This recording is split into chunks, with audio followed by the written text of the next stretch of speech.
마태복음 24장 1절부터 14절 말씀 가지고 그때야 끝이 올 것이다 라는 제목으로 오늘 함께 은혜 나누고자 합니다.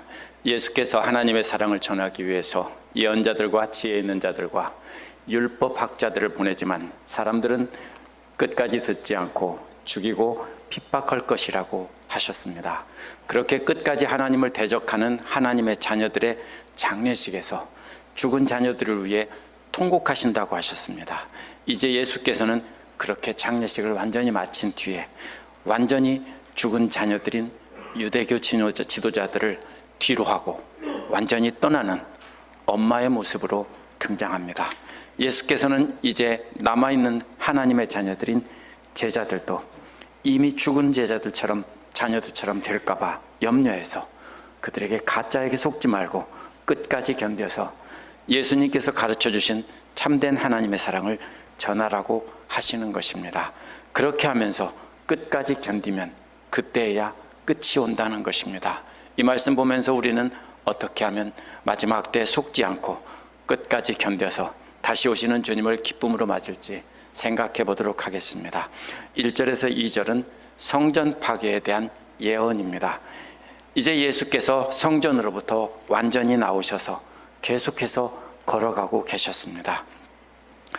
23장 끝부분에서 너희 집이라고 하신 성전을 완전히 떠나시는 장면입니다. 아버지 집이었는데 이제는 너희 집이 되었습니다. 그들도 예수님의 자녀들이었습니다. 그런데 끝까지 말을 안 듣고 있다가 다 죽었기 때문에 통곡을 하시며 장례식을 치른 뒤 이제 사랑하는 자녀들을 완전히 가슴에 묻고 떠나시는 장면입니다. 그러나 그의 제자들은 이러한 예수님의 슬픔을 전혀 이해하지 못했습니다. 제자들은 그렇게 비통한 마음으로 떠나시는 예수님께 다가와서 성전 건물을 가리키며 예수님께도 보라고 했습니다. 제자들은 장엄한 성전 건물을 보고 경탄을 하면서 예수님께 이것 좀 한번 보십시오라고 권하고 있는 겁니다. 제자들도 역시 율법학자들과 바리새파 사람들과 똑같이 눈먼 소경입니다. 차이점은 아직 어린 소경이고 눈을 뜨고 싶어 예수님께 배우는 소경일 뿐입니다. 제자들은 이것 좀 보라고 경탄하며 말한 것은 대헤롯이 지은 성전입니다. 헤롯은 본래 이두메 사람인데요, 유대인이 된 사람입니다. 그렇기 때문에 항상 유대인들에 대해서 환심을 사려고 애를 썼습니다. 그래서 헤롯은 성전을 지어준 것입니다. 조세푸스의 기록에 따르면 성전 바깥문에 황금 독수리를 세웠다고 되어 있습니다. 독수리는 본래 로마 군단을 상징하는 것이기 때문에 로마 군단의 통치하에 있다는 것을 드러낸 것입니다. 근데 바리새파 사람들은 헤롯을 싫어했고요, 헤롯이 세운 이 특별히 독수리를 매우 싫어했습니다. 그래서 불만을 품었습니다. 그럼에도 불구하고 바리새파 사람들은 성전을 최고로 거룩한 도시에 있는 가장 거룩한 성전으로 간주를 했습니다. 그들은 눈으로 보기에 거룩해 보이는 성전만 보고 그것이 거룩하다고 하고 진짜 참된 성전이신 예수님은 보지 못했습니다. 예수님께서는 죽은 자식들의 장례식을 마치고 떠나던 자신의 마음을 전혀 이해하지 못한 제자들, 소경과 같은 제자들에게 한 말씀 하십니다. 예수님께서 제자들에게 한 말씀하신 것은 너희는 이 모든 것을 보지 못하느냐고 말씀하셨습니다. 이 모든 것이란 예수께서 죽은 자식들의 장례식까지 이미 다 마쳤고 성전은 완전히 파괴된다는 것을 이미 말씀하셨습니다. 그게 안 보이냐는 겁니다. 제자들은 눈에 보이는 성전만 바라보며 경탄하고 있지만 예수께서는 끝까지 듣지 않고 있는 유대교 지도자들의 영원한 사망과 성전의 완전한 파괴를 바라보고 계신 겁니다. 그래서 너희는 이 모든 것을 보지 못하느냐고 한 것입니다. 이어서 돌 위에 돌 하나도 남지 않고 다 무너뜨린다고 했습니다.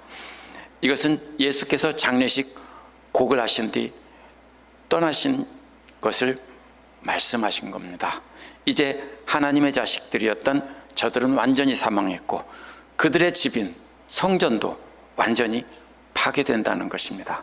이 말씀이 1차적으로는 AD 70년에 성전 파괴를 말씀한 거지만 또한 이는 마지막 때를 암시하는 것이기도 합니다. 3절에서 8절은 마지막 때에 관한 질문과 대답입니다. 예수님께서 예루살렘 성을 나와서 기드론 골짜기를 지나서 이제 성전 맞은편에 있는 감람산 위에 앉으셨습니다. 감람산 위에서는 예루살렘 성전이 보입니다. 그때 제자들이 예수님께 다가와서 조용히 물었습니다. 조용히 다가왔다는 말은요, 주변에 아무도 없고 예수님과 제자들만 있다는 뜻입니다. 이제 예수님과 제자들만 있는 사적인 자리에서 질문을 했습니다. 그 질문은 두 가지입니다. 첫 번째 질문은 어느 때 이런 일이 있겠냐는 겁니다.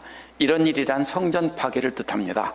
성전 파괴는, 제자들은 성전 파괴는 곧 세상의 끝이고 주님 재림하시는 날이라고 생각했습니다. 그래서 바로 이어지는 두 번째 질문은 주님의 재림과 세상의 끝날에는 무슨 징조가 있겠냐고 한 것입니다. 제자들은 예수님만 보고 자신들은 보지 못한 그것을 말해달라고 하는 겁니다. 개역에서 주의 임하심으로 번역했고요, 새 번역은 선생님께서 다시 오시는 때라고 번역한 이 말은요, 본래 왕이 도착하는 장면을 나타내는 말입니다. 유대인은 메시아이신 그리스도가 다윗과 같은 왕으로 오셔서 예루살렘에 도착하신다고 생각했습니다. 그때가 되면 자신들은 구원을 받고 이스라엘은 엄청난 강력한 하나님의 나라가 된다고 생각했습니다. 세상의 끝이라는 말은 세상이 끝난다는 뜻이 아니라 함께 완성된다는 뜻입니다. 그래서 계속 되어가고 있는데 그날에 가면 완전히 완성된다는 뜻입니다. 그리스도께서 왕으로 오실 때 이 세상은 완전한 하나님 나라로 완성된다고 믿은 것입니다. 그때가 언제입니까? 라고 물은 겁니다. 제자들은 예수님이 그리스도라는 것을 분명히 믿었습니다. 그러나 그들은 예수님이 예루살렘에 입성하면 왕이 되고 하나님 나라가 완성된다고 생각했습니다. 그런데 예수님이 들어오셔서 엉뚱하게 성전을 청결하게 하는 일로 유대교 지도자들과 심각한 충돌이 생겨서 그들이 죽이려고 하는 모습을 제자들도 보았습니다. 또 그들에게 화가 있다고 회개하라고 하시고 마지막에는 사망선언의 장례식까지 마치고 나오셨습니다. 그러면서 다시 오실 때까지 너희는 나를 다시 보지 못한다고까지 하셨습니다. 그러자 제자들은 뭐라고 생각했냐면, 이번이 아니고 다시 오실 때 왕이 되는 거구나, 이렇게 생각했습니다. 그래서 제자들은 지금도 깨닫지 못하고 있습니다. 제자들은 아직도 예수님을 유대인들의 전통적으로 간직한 왕으로 오시는 메시아로서 도착할 그때가 앞으로 온다고 생각했습니다. 그래서 예수께서는 이렇게 엉뚱하게 잘못 이해하고 있는 제자들에게 또 말씀하시며 조심하라고 했습니다. 주의하라나 조심하라고 번역한 말은요, 본래 잘 보라는 뜻입니다. 무엇을 잘 보냐면요, 누군가 너희를 속이지 않는지 잘 보라는 것입니다. 속이거나 미혹한다는 말은 본래 바른 길로 잘 가고 있는 사람을 엉뚱한 길로 가도록 인도한다는 겁니다. 그러니까 길잡이가 잘못된 길로 인도하지 않는지 잘 보라는 것입니다. 어떻게 잘못된 길로 인도하는가 하면요, 많은 사람이 내 이름으로 와서 나는 그리스도라고 해서 많은 사람을 잘못된 길로 인도한다는 것입니다. 나는 그리스도라는 말은요, 나는 스스로 있는 자, 그리스도, 원어에선 이런 뜻입니다. 스스로 있는 자라는 말은요, 구약에서 모세에게 하나님이 떨기나무 불꽃 가운데 나타나셔서 나는 스스로 있는 자다 한 말과 똑같은 말로 구약에서는 하나님을 가리키는 말입니다. 수많은 가짜들이 예수님처럼 나는 스스로 있는 자, 그리스도라고 말하면서 진짜 하나님 행세를 한다는 것입니다. 그래서 예수님을 따르던 수많은 사람들이 그들을 따라 잘못된 길로 간다는 것입니다. 제자들처럼 거의 모든 유대인들은 다윗과 같은 왕을 메시아로 기다리고 있었기 때문에 그런 사람들이 나타나서 로마와 싸우며 내가 메시아다, 나는 스스로 있는 자, 하나님, 이렇게 말하면 다 따라간다는 겁니다. 사도행전에 보면 실제 그런 사람이 나옵니다. 5장 36절에 보면요, 드다라는 사람이 스스로 메시아라고 하자 400명이나 따라다니다가 흩어졌다라고 했습니다. 드다는 다윗과 같은 정치 지도자가 돼서 이스라엘을 회복시키려고 했던 사람입니다. 사도행전 5장 37절에 보면 갈릴리의 유다 역시 메시아라고 하여 많은 사람을 따르게 하다가 역시 흩어졌다고 했습니다. 갈릴리의 유다 역시 다윗과 같은 정치 지도자 행세를 했습니다. 사도행전 21장 38절에도 비슷한 이집트 출신의 가짜 메시아가 나옵니다. 조세푸스는 이 사람이 3만 명의 자객을 이끌고 나와서 예루살렘을 탈환하려고 했던 거짓 예언자라고 했습니다. 대단하죠?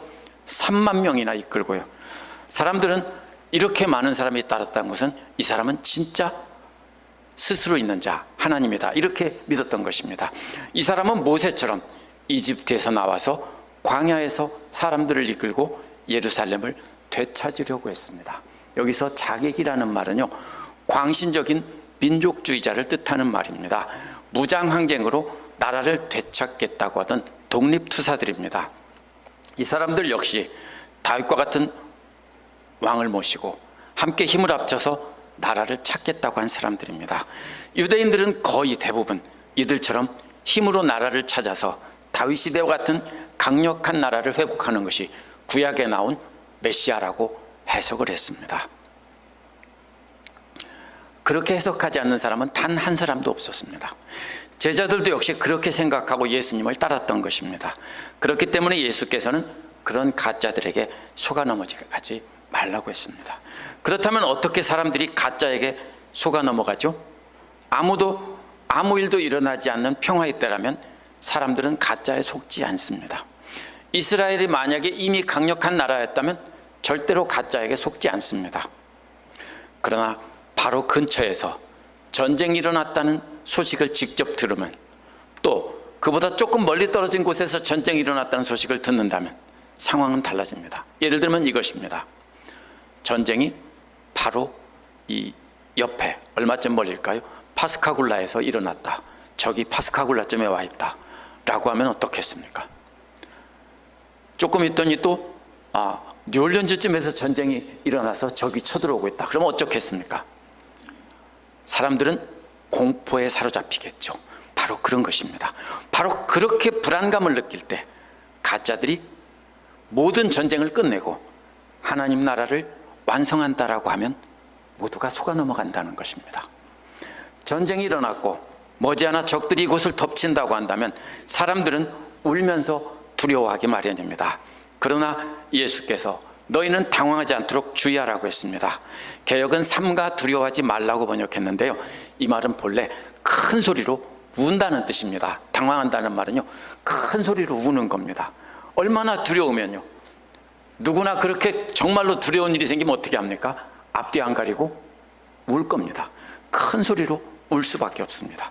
그렇게 울고 있을 때 가짜 그리스도들이 와서 나를 따르라, 내가 그리스도다, 내가 저것들을 싹 물리치고 하나님 나라를 이룰 메시아다, 이러면은요 다 속아서 넘어갈 수밖에 없다는 겁니다. 왜냐하면 다른 대안이 없기 때문입니다. 그러나 예수께서는 그런 때에도 울지 말고 놀라지 말라는 겁니다. 반드시 그런 일이 이루어져야 되지만 아직 끝은 아니라는 겁니다. 그러한 마지막 때의 징조는 단순히 로마 군대가 쳐들어와서 멸망시키는 걸로 끝나지 않습니다. 그래서 마지막 때에는 민족이 민족을, 나라가 나라를 대적하여 일어난다고 했습니다. 이것은 유다뿐 아니라 사방에 전쟁이 일어난다는 뜻입니다. 또 지진과 기근이 여러 곳에서 일어난다고 했습니다. 이 모든 것이 다 종말로 때를 나타내는 징조라는 겁니다. 전쟁과 기근과 지진은 종말이 가까이 왔다는 징조들입니다. 그런데 아직은 끝이 아니라고 했는데 전쟁과 기근과 지진이 곳곳에서 일어나는 것은 개역은 재난의 시작이라고 했고 세번역은 진통의 시작이라고 했습니다. 세번역이 아주 잘 번역했습니다. 이 말은 본래 산모가 아이를 낳을 때 진통을 시작하는 것을 뜻하는 말입니다. 산모가 아이를 낳으려고 진통을 시작하는 징조가 바로 뭐예요? 전쟁과 지진과 기근, 이게 진통의 시작이라는 겁니다. 뭘 낳습니까? 메시아의 시대, 완성될 하나님의 나라를 낳는 겁니다. 그래서 이러한 진통들이 끝나면 메시아의 시대가 탄생한다는 뜻입니다. 그러니 놀라서 울며 가짜 그리스도들에게 속아 넘어가서 일시적으로 고난을 피하려고 따라가지 말라는 겁니다. 대신에 진통을 견디는 산모처럼 고난을 견뎌야 한다는 것입니다. 거짓 예언자들이나 가짜 그리스도들이 나타나고 전쟁과 기근과 지진이 일어나 세상이 흉흉해도 아직 마지막은 아니라는 겁니다. 오늘날도 가짜 그리스도들이 많고요, 전쟁과 기근과 지진의 소문이 들려온다고 마지막이 가까웠다라고 합니다. 그러나 아직은 마지막이 아니라는 겁니다. 이것은 단지 메시아께서 오셔서 열릴 새로운 나라를 낳기 위한 산모의 진통의 시작일 뿐이라는 겁니다. 9절에서 14절은요, 핍박 중에 복음이 세상 끝까지 전파된다는 것입니다. 그때라는 말로 9절은 8절과 연결이 되는데요, 새 시대를 낳기 위한 진통이 시작될 바로 그때 사람들이 제자들을 환란에 넘겨주고 죽이기까지 한다는 겁니다. 여기서 사람들은 예수님 당시의 유대인들입니다. 예수님 당시 제자들에게는 유대인들입니다. 넘겨준다는 말과 죽인다는 말이 20장 18절에도 나오는데요, 인자가 대제사장들과 율법학자들에게 넘겨지고 저희가 죽이기로 결의했다라고 할 때 똑같은 순서로 나왔습니다. 새 시대를 낳기 위한 진통의 기간에도 제자들도 예수님과 똑같이 유대교 지도자들에게 넘겨지고 죽임을 당할 것이다 라는 겁니다. 제자들의 고난은 유대교 지도자들에게 넘겨지고 죽임을 당하는 것에서 끝나지 않습니다. 바로 이어서 모든 민족들에게 미움을 받는다고 하셨기 때문입니다. 그렇게 모든 민족들에게 미움을 받는 이유는 내 이름 때문이라고 했습니다. 무슨 말입니까? 제자들이 예수님은 영원하신 왕이고 하나님이시라며 너희가 죽인 예수가 참된 메시아라고 예수 이름을 전파합니다. 그렇기 때문에 누구에게 핍박을 받습니까? 처음에는 유대인들에게 핍박을 받습니다. 근데 그 다음에는 이방인들에게 나가서 전파하기 때문에 누가 죽였습니까? 로마 제국에서 통치자들이 죽였죠.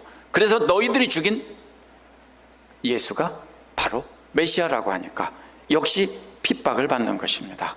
그래서 이방 사람에게까지 복음이 전해지면 이방 사람들에게도 핍박을 받습니다. 그 때문에 제자들은 예루살렘에서 처음에는 유대까지 핍박을 받기 시작하다가 그 다음에는 모든 이방인들에게까지 미움을 받는다는 겁니다.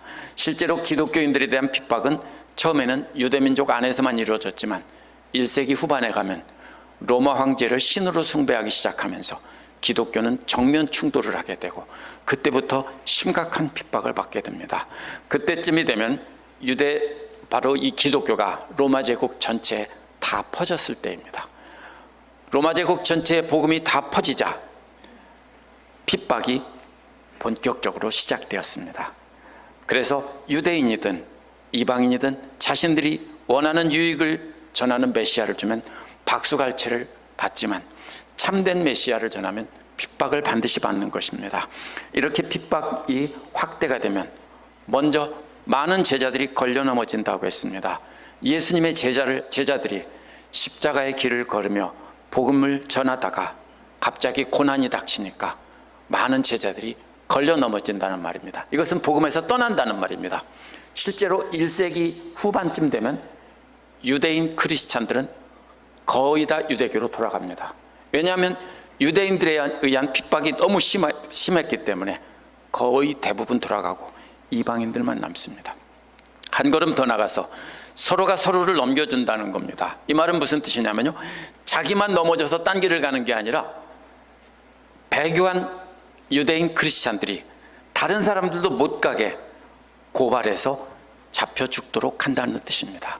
그래서 마지막 단계는 제자들끼리 서로 미워한다고 했는데 끝까지 믿음을 지키는 제자들과 배신한 제자들 사이에 서로 이렇게 미워하고 제자들끼리 서로 핍박한다는 뜻입니다.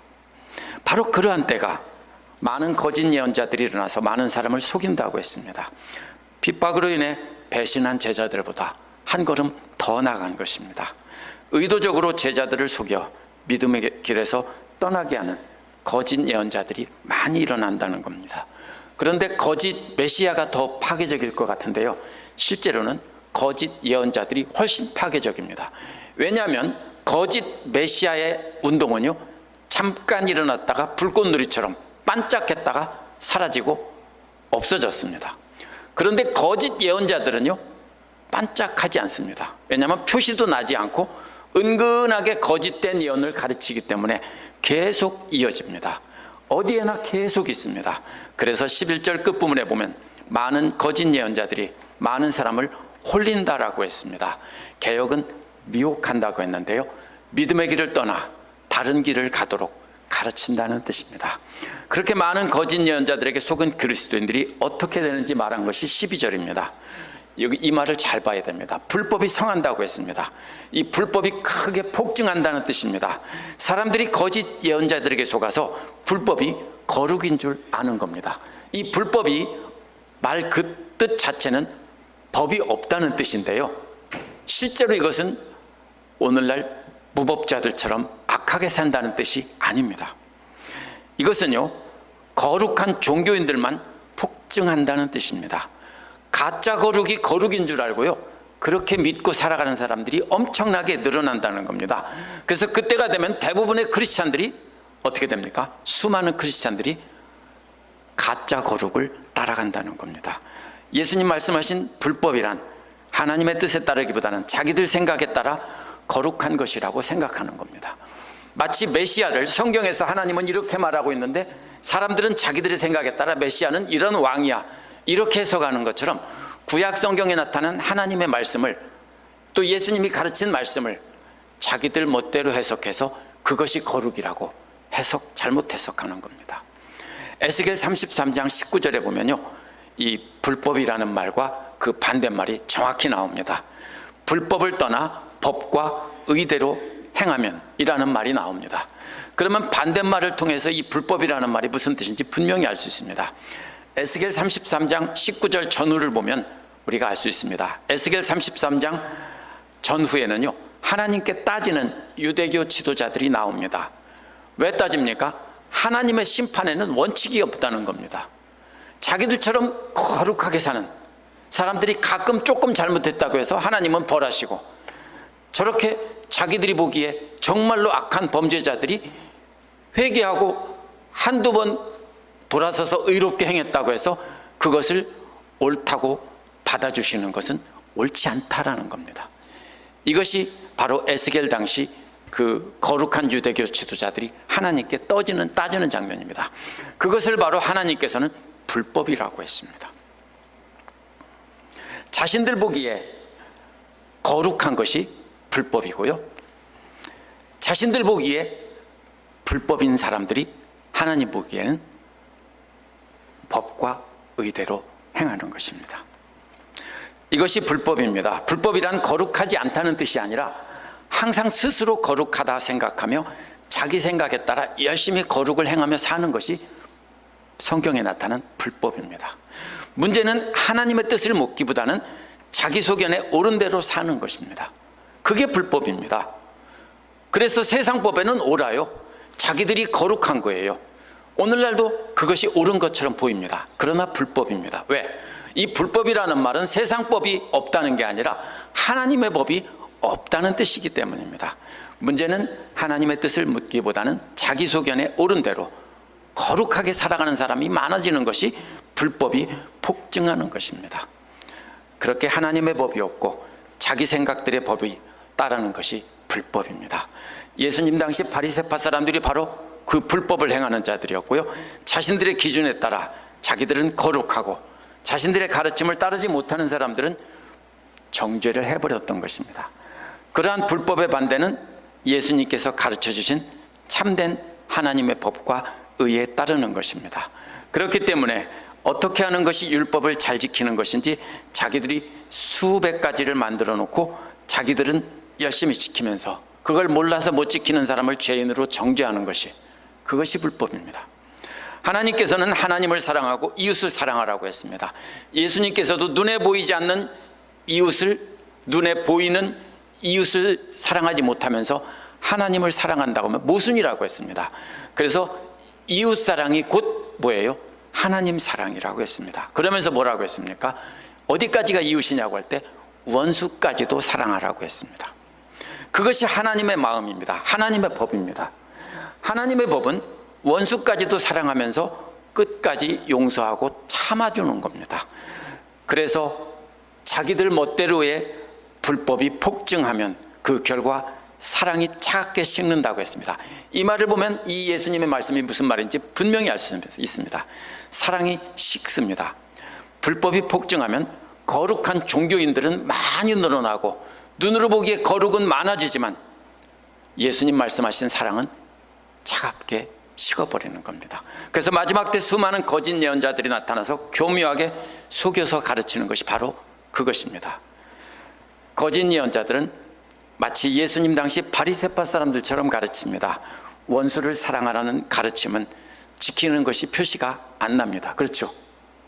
혹시 그렇게 내가 죽도록 미워하는 원수를 내가 마음속으로 용서하고 친절을 베풀었는지 많은 사람들이 압니까? 표시가 안 납니다. 그러나 대신에 눈에 보이는 가난한 이웃들, 노숙자들에게 먹을 것 나눠주고 입을 것 주고 이런 것을 하면 표시가 납니다. 그래서 많은 사람들이 어떻게 합니까? 그런 일을 하면서 거룩한 일을 했다라고 하고 실제로는 원수까지 참아주고 용서하지 않는 겁니다. 그것이 바로 뭐냐면 불법입니다. 왜? 하나님의 마음이 없고 하나님의 법에 따를 마음이 없기 때문입니다. 그러나 그대로 끝나는 것이 아닙니다. 수많은 믿지 않는 자들이 원수를 사랑하지 않아서 싸늘하게 식은 그 사랑이 교회 안에 가득하게 된다는 것이 바로 이 예수님 말씀의 뜻입니다. 마지막 때가 되면 싸늘하게 식은 거룩한 종교인들만이 가득 차게 된다는 것이 예수님 말씀입니다. 그런 와중에도 끝까지 견디며 예수님의 명령을 따라 원수까지도 사랑하며 그 사랑과 복음을 전하는 자리 남아 있을 거라는 겁니다. 그렇게 끝까지 견디는 자는 고난 중에도 끝까지 예수님을 배신하지 않고 참된 사랑을 행하는 자들입니다. 그런 자들은 구원을 받는다는 것입니다. 그렇게 끝까지 견디며 참된 사랑을 행하며 전하는 사람에 의해서 하나님 나라의 복음은 세상 끝까지 전파된다는 겁니다. 여기서 온 세상이란 예수님 당시에는 로마 제국의 영토를 가리키는 말입니다. 지구 끝까지가 아닙니다. 로마 제국 안에 있는 수많은 민족들이 있었기 때문에 그 모든 민족들에게 전파된다는 것입니다. 이것이 바울 시대에 대부분 다 이루어졌습니다. 그래서 바울은 로마 제국 모든 영토를 다니면서 복음을 전파했습니다. 모든 민족에게. 그러나 예수님의 예언은 항상 이미 이루어진 것과 앞으로 이루어질 것을 동시에 말합니다. Already but not yet입니다. 이제 온 세상은 모든 민족이란 지구 위에 있는 모든 민족들입니다. 그렇게 끝까지 참고 견디며 복음을 전하는 바로 우리에 의해서 복음이 온 세상에 전파되는 것입니다. 그때야 바로 끝이 온다고 했는데 이 끝이라는 말은 end라는 뜻이 아니라 완성된다는 뜻입니다. 함께 완성된다는 뜻입니다. 끝이란 이 세상의 종말이 아닙니다. 하나님 나라가 완성되는 것입니다. 그러므로 우리가 속지 말아야 합니다. 이제 종말이 가까웠다며 그렇듯한 말로 사람들을 불러 모으고 그런 사람들 수많은 사람이 따르는 떠오르는 스타가 됩니다. 그렇죠? 이단이든 정통이든 마찬가지입니다. 모두가 다 모르고 속기 때문입니다.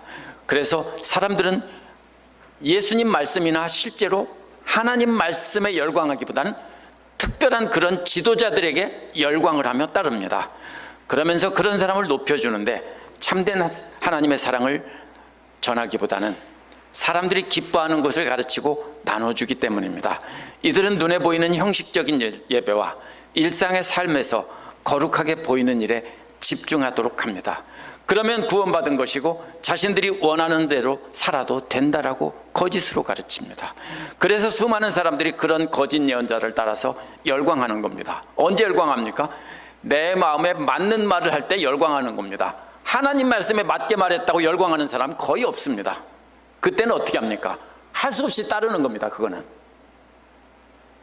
우리가 기뻐 열광할 때는 내 마음에 맞는다는 뜻입니다. 그러나 그것은요 잘못된 것에 따라갈 때가 정말로 많습니다. 그래서 예수님 당시도 대다수의 유대인들이 그렇게 자신들이 원하는 그리스도를 전파했기 때문에 그렇게 거짓 그리스도들이 나타난 것이고 열광을 했던 것입니다. 그러한 모습이 바로 오늘날도 역시 그렇게 되는 것이고 그것이 바로 불법이 폭증하는 세상의 모습입니다. 그러한 이기적인 믿음 때문에 서로 충돌하게 돼서 참된 믿음을 전하며 하나님 마음으로 행하는 사람은 겉모습만 거룩한 사람들과 부딪히게 됩니다. 그래서 그들은 참된 그리스도인들을 핍박할 수밖에 없습니다. 그래서 예수님은 그것이 바로 산모의 진통의 시작이라고 한 것입니다. 그렇기 때문에 그 진통은 주님 다시 오실 날까지 계속되는 겁니다. 우리는 그날이 오기까지 우리가 해야 될 일은 구약 성경에 끊임없이 흐르는 하나님의 인내와 한결같은 사랑을 닮아야 합니다. 예수께서 하신 그 말씀이 바로 빛과 소금이다라는 것이 바로 그 하나님의 마음, 그 하나님의 사랑, 그 법을 가지라는 겁니다. 그 삶을 따라 살라고 외치신 겁니다. 그렇기 때문에 우리는 먼저 우리 교회 안에 있는 사람들 중에 아직도 참된 사랑을 알지 못해서 이기적인 믿음을 갖고 있는 사람이 있다면 그런 사람을 참아주고 친절을 베풀며 품어줘야 합니다. 예수께서도 우리를 사랑하는 사람만 사랑한다면 무슨 상이 있겠냐며 그런 사랑은 세리들도 하는 것이라고 했습니다. 원수까지도 사랑하는 것이 교회 밖에 있는 노숙자들에게 먹을 것과 입을 것을 주는 것보다 훨씬 더 힘들고 표시도 안 납니다. 그러한 사랑은 마치 밑 빠진 독에 물 붓는 것과 같아서 낙심이 될 수밖에 없습니다. 해놓고도 좋은 소리 못 들으니까 낙심하는 거죠. 그럼에도 불구하고 끝까지 참고 견디며 그 사랑을 진리의 말씀과 우리의 참된 삶의 모습으로 전해야 합니다. 그러면 우리는 불법이 폭증해서 싸늘하게 식어가는 교회 안에 사랑의 불씨가 될 겁니다. 그렇게 우리가 붙인 사랑의 불씨가 온 세상에 퍼져나가면 그때야 끝이 오는 것입니다. 기도하겠습니다.